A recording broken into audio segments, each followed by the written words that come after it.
Good morning everybody, welcome back to another video, and I want to thank you first off for your reception of the last video. Alpe d'Huez, we're coming.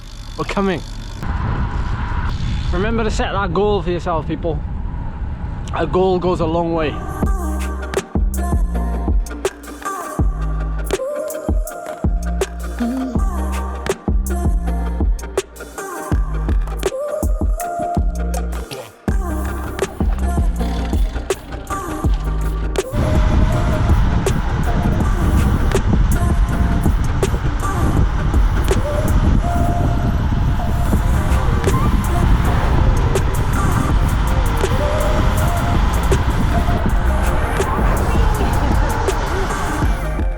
Picked up some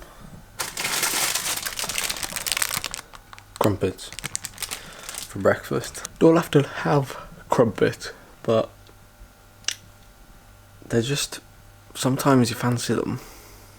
Carby, stodgy, buttery, fluffy.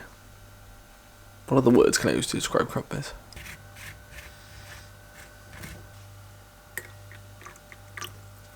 So yesterday morning I thought it would be a good idea to try my hand at some sweet spot effort the day after the time trial. Well, it was about 12 hours after, because time trial was late that evening. But I really enjoy, and I've been doing them for years now, sweet spot surges, tempo surges, whatever you want to call them really. But I always ride below FTP, you know, anywhere sort of 90-95% of FTP. It doesn't really matter, as long as I'm below it. And then the surges, I tend to play around with them depending on the actual session itself. But yesterday they were, I think, 2 minutes below FTP and then 15 seconds surge. And like, I tell you one thing, the 15-second surge, it's like, that's easy, you know, like it seems easy. And you get like quite deep into it and you start thinking, ooh, like now you realize why, you know, the pro riders on TV, they can only surge so many times when they're doing these massive climbs of like an hour long. You know, there's a reason why they have to ride below FTP and be careful how many times they go over.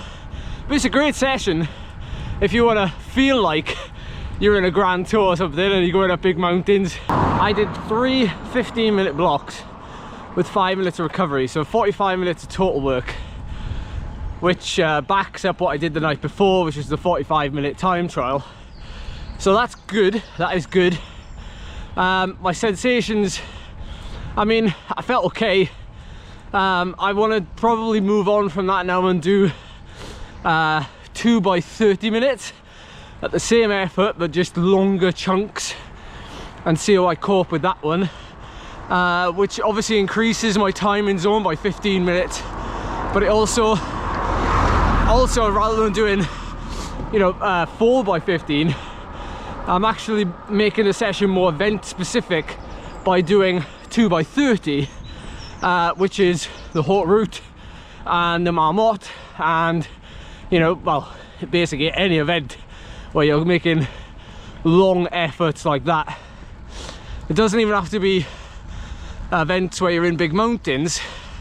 It can be events where, for example, you're doing a big gravel race and you've got long sections of straight road where you might be riding on your own for a long period of time, into a headwind or anything really. I'll be sure to do a video soon about the energy demands and things like that I'll experience at the Haute Route and how I'm sort of preparing for that. And a lot of it is event specific work and not really anything like groundbreaking, but I was asked a question on Strava yesterday why I did all of my efforts at the beginning of the ride and if there was any benefit of doing them at the end.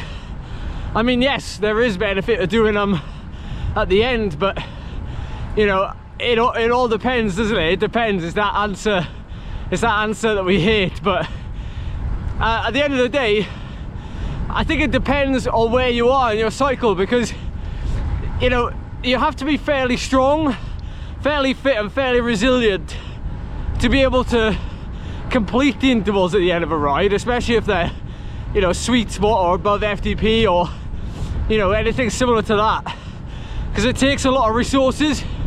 You know, it's why, you know, the pros at the end of the day are able to do 6 watt per kilo plus for 20 minutes and more at the end of 5 hours of racing. You know, I think a lot of us amateurs then, so to speak, you know, we don't necessarily need to do that. It sometimes depends on, you know, training quality, if you're going to sacrifice that, because there's an argument that you get more quality by doing them earlier in the workout. But I will certainly be doing intervals at the end of a ride at some point, because, well, I'll have to be able to do that. Like the Marmot, for example, that ends on Alpe d'Huez, well, I'm gonna need a 45-50 minute effort, you know, close to FTP in me. So I know this video is going to come out a couple of days after the Giro d'Italia, but I have to say, what Jai Hindley did was pretty impressive. It's definitely left me inspired no end by his climbing feats. So hats off to you, Jai. That was incredible.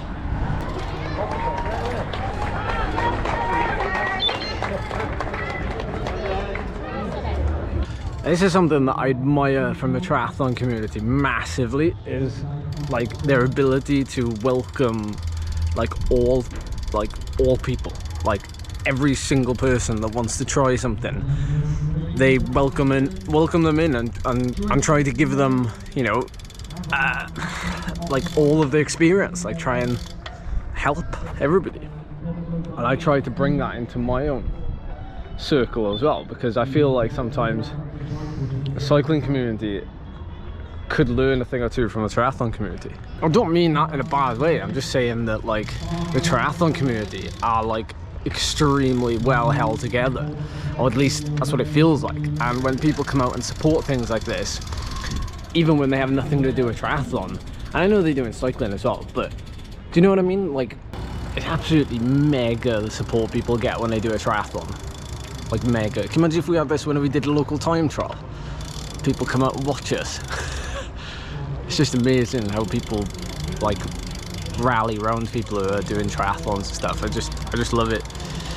It just goes to show how driven people are and how much people want to see people succeed.